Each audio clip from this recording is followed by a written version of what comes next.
Rise and shine mga ka-RSP, patuloy ang ikot ng kapalaran. Narito na po ang libreng feng shui at horoscope mula kay Master Hans Kua.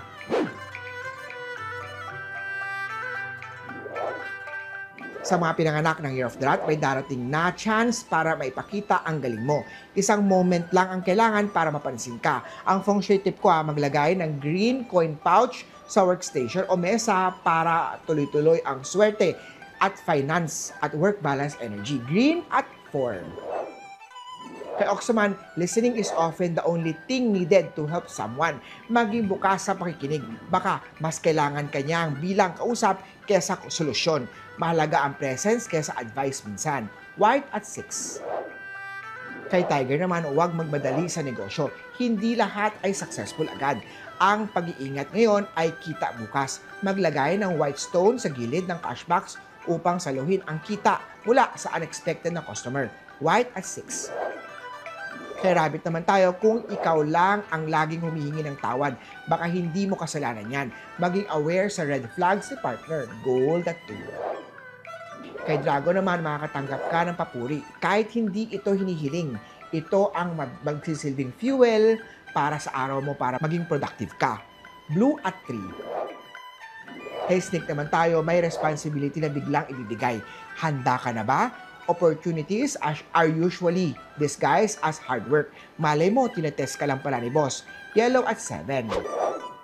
Sa mga pinanganak ng Year of the Horse, may bayad na darating na may kasamang bonus.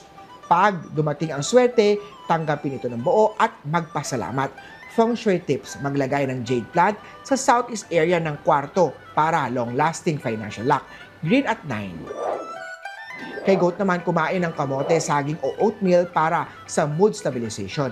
Ang healthy gut leads to happy mind. Maglagay ng bowl of prutas sa dining table upang akitin ang balance sa health at harmony sa pamilya. White at 8. Kay Monkey naman, may taong magpapasalamat sa tulong mo. Tandaan ito ay investment din. Good karma always circle back. Red at 1. Kay Rooster naman, kung may gustong sabihin, gawin mo na ito habang bukas ang puso niya. Timing is everything. What you don't say today might be regret you carry tomorrow. Gold at 6. Kay Year of the Dog naman tayo, magandang araw para mag-set up ng online savings. Start small, finish strong. Tandaan, it's not how much you save but how often you do. Blue at 5. At kay Year of the Pig naman, kung ready ka nang magmahal muli, buksan ang puso. Maraming kumakatok. Don't let the past block the present. Don't be afraid to start again. At this time, you're not starting from scratch. You're starting from experience. Green at 7. Muli po, ito po'y gabay mula kay Master Hans Kua. Nasa iyong kamay nakasalalay ang inyong tagumpay. Lagi think positive at i-manifest natin ang success. Mga ka-RSP,